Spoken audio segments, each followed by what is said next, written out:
نحمده ونستعينه ونستغفره ونؤمن به ونتوكل عليه ونعوذ بالله من شرور أنفسنا ومن سيئات أعمالنا من يهده الله فلا مضل له ومن يضلله فلا هادي له ونشهد أن لا إله إلا الله وحده لا شريك له ونشهد أن محمدًا عبده ورسوله أعوذ بالله من الشيطان الرجيم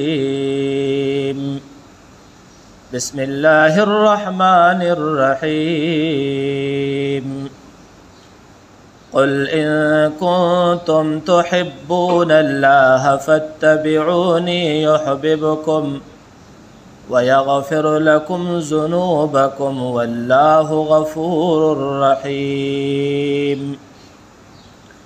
إن الله وملائكته يصلون على النبي يا أيها الذين آمنوا صلوا عليه وسلموا تسليما زمار نطر بجمع اندلس الشريف اللهم صل على محمد وعلى آل محمد كما صليت على إبراهيم وعلى آل إبراهيم إنك حميد مجيد اللهم بارك على محمد وعلى آل محمد كما باركت على إبراهيم وعلى آل إبراهيم إنك حميد مجيد یو قبیح عمل په مونږ او تاسو کې دی چې فرض منځ په مسجد کې وکړو او بیا سنت پریدو او زو دا غیب مکمل طریقہ کار د نبی صلی الله علیه وسلم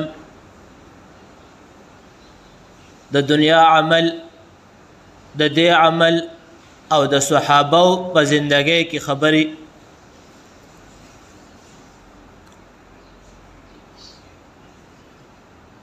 ذهن کې یو خبره یاد ساتئ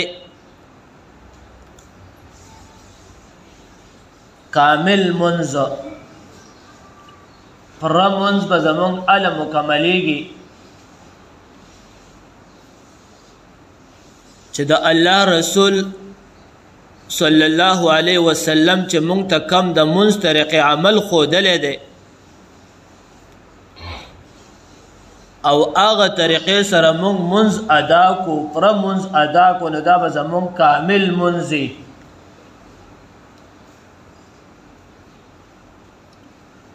یو زمونږ د خوږ پیغمبر خپل منځو چې هغه به څنګه منځونه کول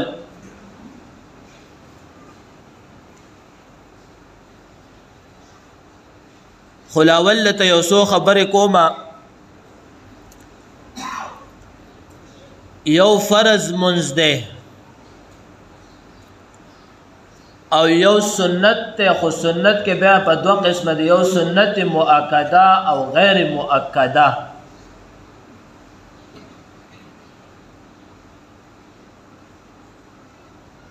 او نفلی عمل مستحب عمل چې مونږ تاسو ورته وایو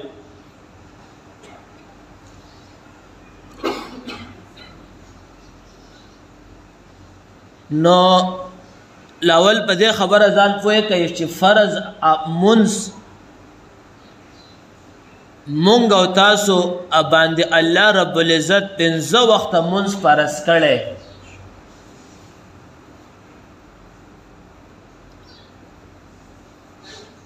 د سحر 2 رکعات فرض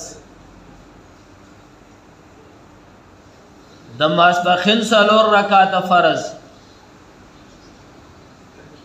د مازیګر 4 رکعات فرض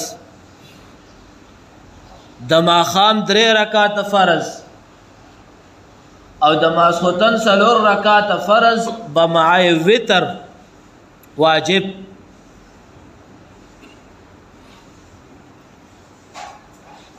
دا په مونږ او تاسو باندې الله رب العزت په ورځ کې 15 وخت فرض کړی دی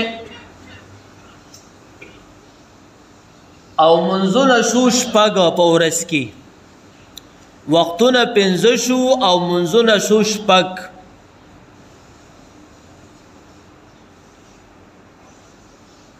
دا وتر چې ورسره شامل شي ځکه دا واجب دی،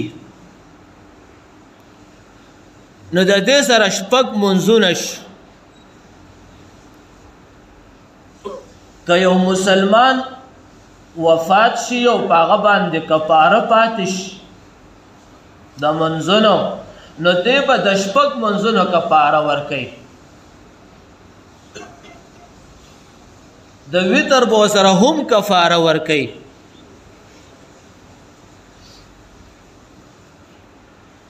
نو دا په مسلمان باندې لازم دی چې دی به الله په ده فرض کړي دي چې دی به 15 وخته فرضیت ادا کوي.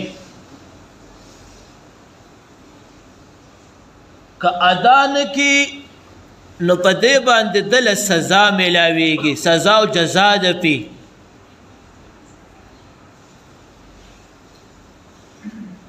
او که چیرې ادا کړي الله رب العزت په دله بدل ورکوي.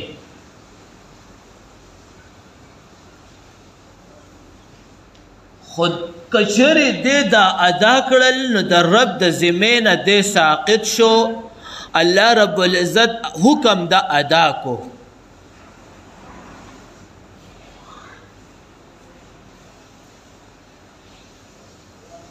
حکم چې موږ ته د الله رسول منځ بیان کړی دی، نو فره منځ او کامل منځ باندې تاسو پویوم.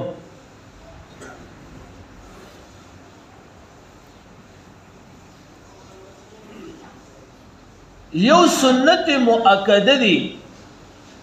سنت وی طریقې ته ځان په دې پوهه کړئ. سنت وی طریقې ته د عربی په لغت و معنا سره سنت طریقې ته وی. د پیغمبر علیه السلام طریقه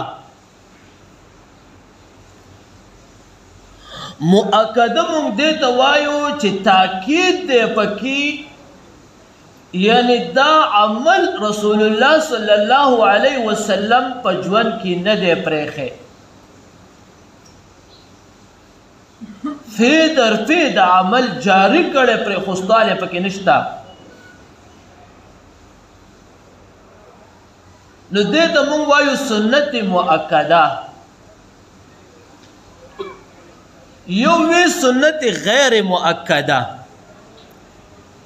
سنت غیر مؤکده مونږ هغې ته وایو چې د پیغمبر علیه السلام طریقه ده، خو د الله رسول په زندگی کې کله کړی او کله نه دی کړی. نو تاخیر او تقدیم پکې شوی دی او نه دی شوی. نو مؤکده نه دی، صرف سنت دی، د پیغمبر طریقه ده.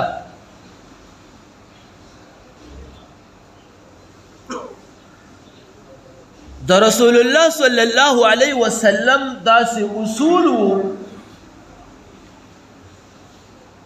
چې هغې به فرضیت منځ بالجماعت ادا کوو په جماعت کې. د جماعت منځ په مسجد النبوي کې دا به ادا کوو، جمع به ورکوله. خو کم وخت کې به چې رسول الله صلی الله علیه وسلم فرضیت ادا کو، نو سنت به په کور کې کول.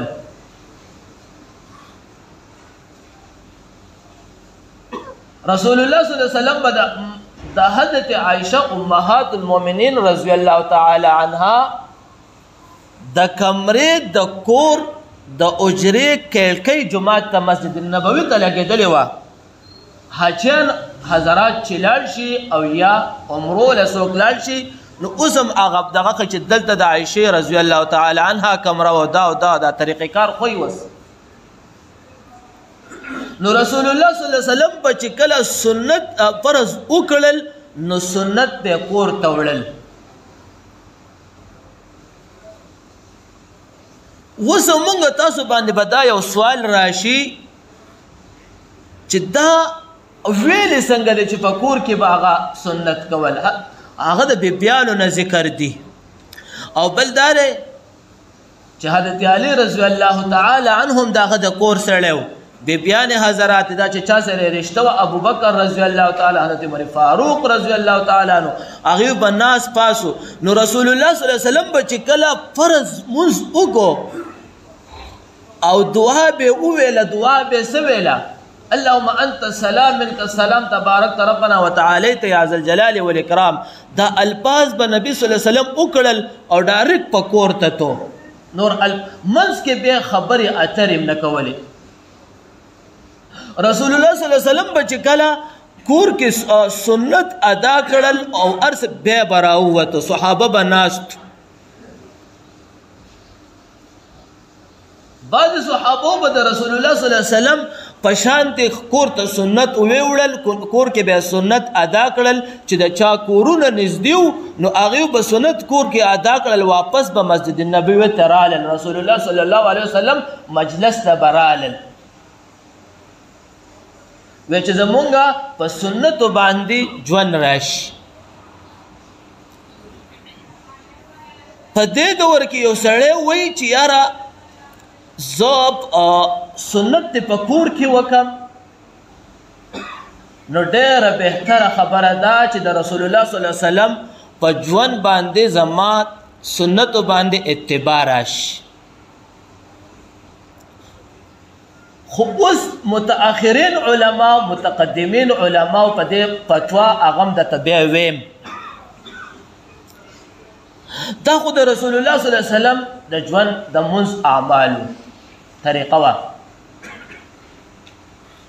رسول الله صلی الله علیه وسلم به وتر دا اکثر په تهجدو کې کول. رسول الله صلی الله علیه وسلم به چې سنت په کور کې ادا کړه وتر به پرېښوستل تهجد منځ ته. نو رسول الله صلی الله علیه وسلم به چې کله د تهجد منځ وکړو 8 رکعاته، نو بیا به 3 رکعاته وتر کول. نو دا ټوټل 11 رکعاته به شول بیا د تهجد په ټایم کې. نو وتر به مکمل د شپې اخرنۍ حصې ته پرېښوستل. دا د صحابو طریقه عمل و. که یو سړی وایي چې یاره زه وتر د شپې اخرنۍ حصې ته پرېږدم او د په ځان باندې یقین او ګمان وي چې زه راپاڅېدی شم او تهجدو ته او وتر به داسې طریقې سره کوم، نو دی به د خپل پیغمبر په سنتو باندې اعمال راشي. اوس دا د صحابو هم عمل و. که ستاسو په ذهن کې دا سوچ وي مونږ او تاسو چې فرضیت په کم ځای باندې وکړو، نو په مسجد کې ځای بدلو، یو ځای نه بل ځای ته لاړ شو. دا ولې ځو؟ دا د دې دپاره ځو چې مونږ وایو رسول الله صلی الله علیه وسلم ځای بدل کړی دی چې مونږ لا په دغه سنتو باندې هغه اتباع رانشي، چې هغه سنتو اجر مونږ ته میلاو شي. وسو په دې کې خپل مقاصد ترازو، دا خو د مونږ او تاسو د پیغمبر طریقه وه. د متقدمین علماو فتوا دا وه چې هغوی وایي چې یاره بهتره دا ده چې د رسول الله صلی الله علیه وسلم کم طریقې ژوند و عمل و چې په هغې باندې عمل وشي. دا د مونږ د فقه حنفیه، شافعیه، مالکیه، حنبلیه متقدمین علما چې څومره دي هغوی دا فتوا وه. متأخرین علما د احتیاط په وجه باندې فتوا بدله کړې ده.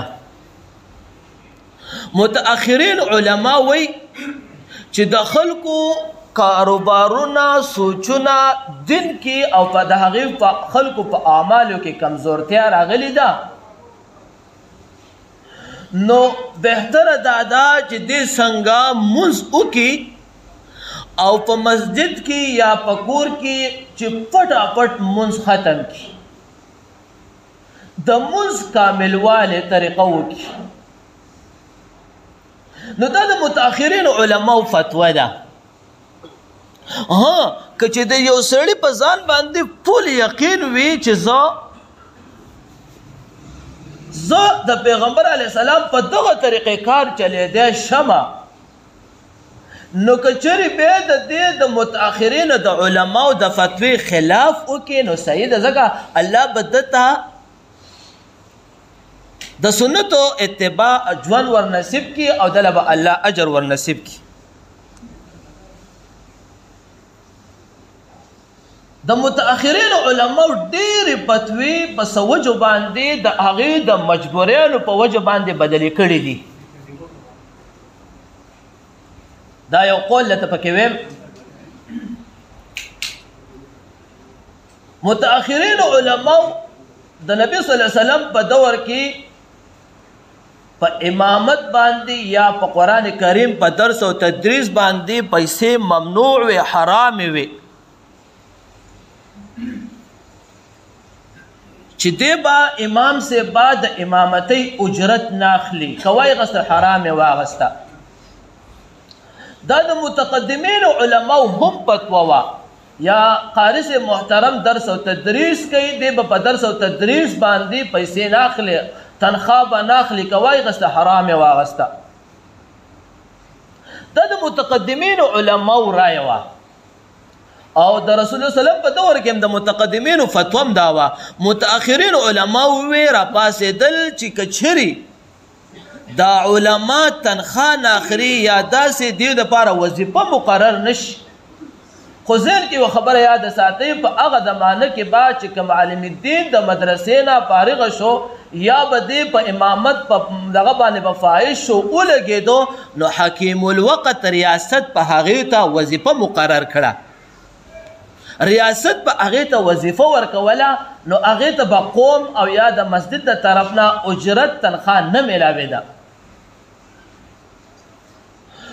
و زمانه کې ریاست هغه شانتې کمزوري شوي دي نو ریاست کې دینونه کمزورتیا راغلې ده نو د متأخرینو علماو فتوا دا را چې قاري صاحب یا امام صاحب وغیره دی به تنخواه وظیفه ځان دپاره مقرروي وظیفه به اخلي ولې چې دا د هغې مجبوري ده که چېرې دا داسې نه کېږي نو خلک په خپل بچي د دین نه لرې وساتي خلک په خپل بچي د علما نه جوړوي بس تنخواه پکې نشته نو به دا به څه کوي د خلکو ذهنونو کې هغه شانتې کمزورۍ راغلې ده نو متأخرینو علماو فتوا بدله کړې ده دا د دې متأخرینو علماو مجبوري ده دغه شانتې په دې مسائلو کې متأخرینو علماو دا فتوا بدله کړې مجبوري ده چې د خلکو مشغلې زیاتې شوي دي د مشغلو په وجه باندې که چیرې دیو فرض وکړي او سنت پرېږدي او پاتې شول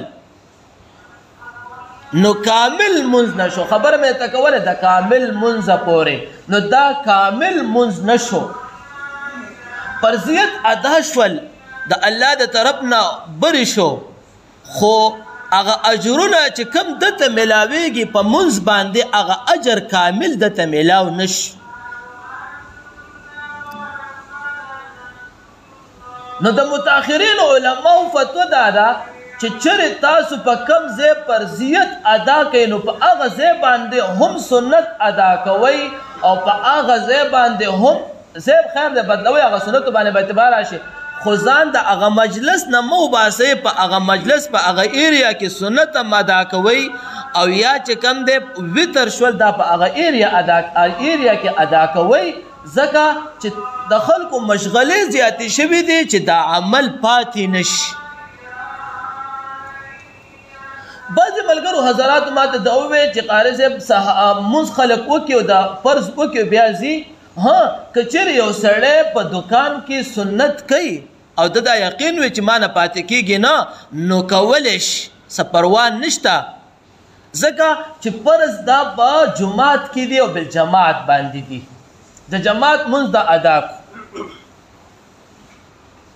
بې پسې د رمضان المبارک هغه دغه د طریقې کار دی د کامل منځ د نبی صلی الله علیه وسلم د ذکر کوم چې کامل منځ د رسول الله صلی الله علیه وسلم کوم په نقشه مطابق رسول الله صلی الله علیه وسلم با لاول 2 رکعاته سنت ادا کړل دا د هغه طریقه وه دا مؤکده سحر منځ او بیا به د هغې نه پس چې کم دی 2 رکاته فرض ادا کړل. نو د سحر ټوټل 4 رکاته. بیا به د اشراق پورې رسول الله صلی الله علیه وسلم خپل تسبیحات کول. په مسجد النبوي که به ناستو د مسجد النبوي نه به تو نه اشراق منځ به چې رسول الله صلی الله علیه وسلم ادا شو بیا به کور ته لاړ. همدغه شانتي د ماسپخ خدا 4 رکات شو. هلته به رسول الله صلی الله علیه وسلم تهجد منظم کړی و. بیا به رسول الله صلی الله علیه وسلم مسجد النبوي ته رال. دا د صحابو طریقه عمل مو. بیا د ماسپخین منځ رسول الله صلی الله علیه وسلم دا طریقه وه. دا عمل تاسو ته ما دا وویل چې سنت مؤکده او غیر مؤکده کې درته ما وضاحت وکړو. د ماسپخین به الاول 4 رکاته کله کول کله نه 4 رکاته سنت به وکړل.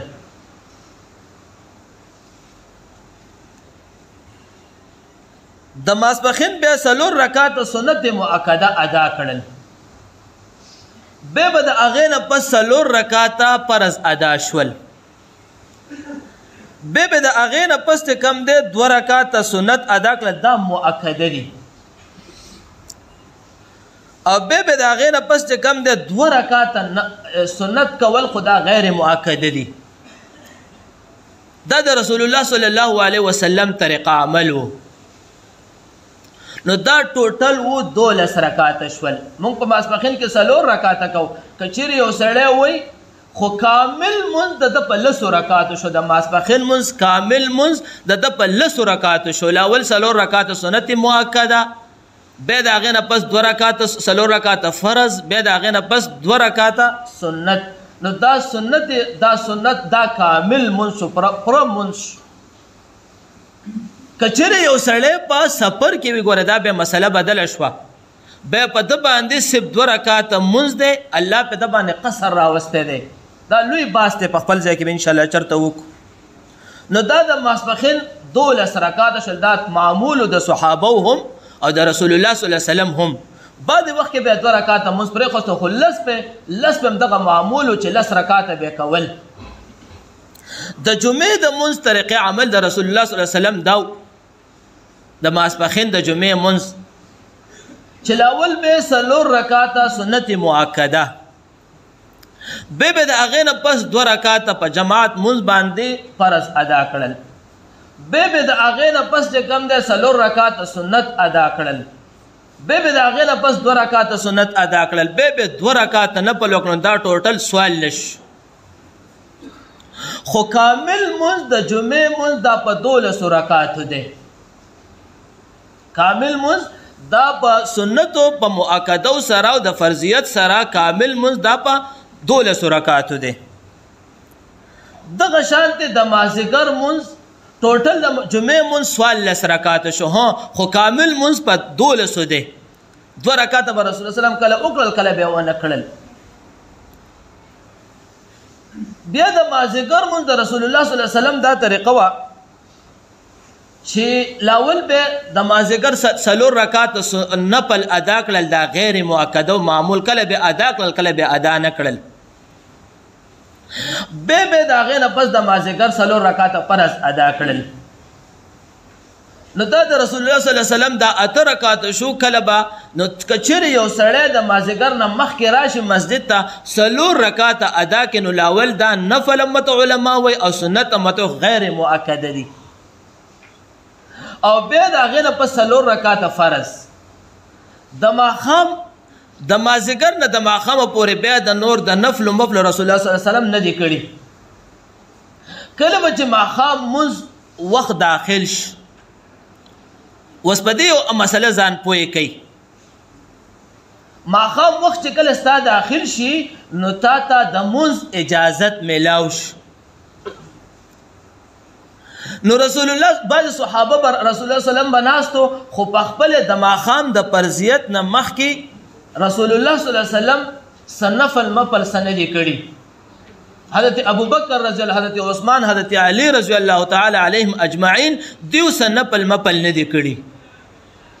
خو بعضې کسان بهرحاله د 2 رکعاته نفل بیا وکړل خو رسول الله صلی الله علیه وسلم په دې چوپ پاتې شوی څه یې ورته نه دي ویلي زموږ د احنافو فتوا هم دا ده د احنافو فتوا دا ده چې د ماښام د فرضیت نه مخکې تا ته نوافل نشته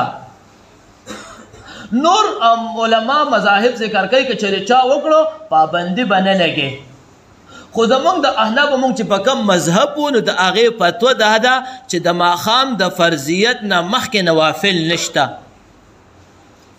بیا رسول الله صلی الله علیه وسلم به چې کله نفل ادا فرض به ادا کړل 3 رکعاته بیا د هغې نه پس بیا 2 رکعاته سنت مؤکده ادا کول نو په 5 رکعاتو مونځ باندې دا کامل مونځ شو بیا بعضې وخت کې د هغې نه پس صلات اوابین ورته وایي 2 رکعاته علما ذکر کوي چې 2 رکعاته دي خو راجح قول دا دی چې 6 رکعاته دي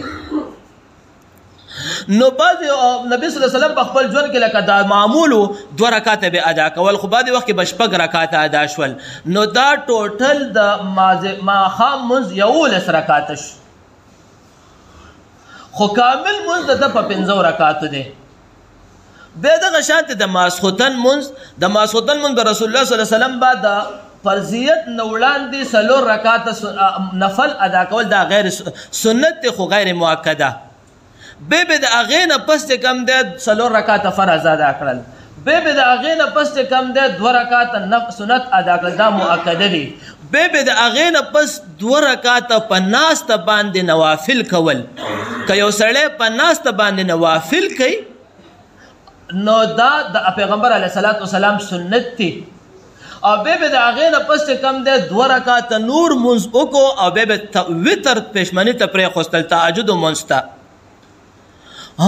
او د تهجد دا د رسول الله صلی الله علیه وسلم طریقه وه او بیا به په دغه کې چې کوم دی د تهجد په ټایم باندې 3 رکعاته وتر ادا کړل رسول الله صلی الله علیه وسلم به د رمضان المبارک دا یو 3 تاسو ته ما چې 3 ورځې هغه تراویح کړي دي نورې نه دي کړي نو 3 ورځې هغه وتر به جماعت ادا کړي دي نور چې کوم دی د هغه معمول په ژوند کې وتر په پېشمني کې د تهجد مونځ سره ادا کړي دي بیا چې د صحابو چې کله خلفای راشدین المهدیین چې هغوی ورالل نو هغوی د وتر په رمضان کې په جماعت ادا کړي دي نو بیا 2 رکعاته نفل اضافه کول نو دا د صحابو د منځ معمولو د پیغمبر علیه السلام نو د ماسخوتن منځ تا ته کامل 9 رکعاته دی نو دا د منځ طریقه کامل شوه اخرنۍ خبره کوم ټایم رانه ډېر لاړ چا راته ټلیفون نامیلاو مخکې وی قاري صاحب وی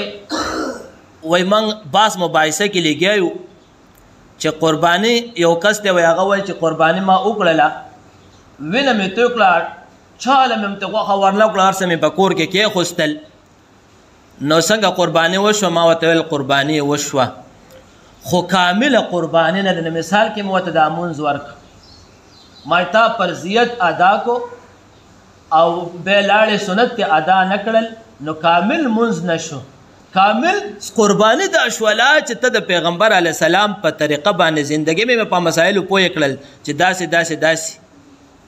نو مونږ او تاسو د سنتو ډېره پابندي وساتو خاص سنت پرې نه دو ځکه دا د پیغمبر طریقه ده رسول الله صلی الله علیه وسلم فرمایي 2 رکعاته مونځ د دنیا د هر څه نه معافیها چې په دنیا کې داسې بهتر دی دا 2 رکعاته نفل رسول الله صلی الله علیه وسلم ذکر کوي نو سنتو ترجیح په دنیا کې ډیره زیاته ده نو الله دې په تاسو له د عمل کولو ژوند را نصیب کړي او الله رب العزت موږ له د پیغمبر د رسول الله صلی الله علیه وسلم د اتباع زندګي را نصیب کړي واخر دعوانا ان الحمد لله رب العالمین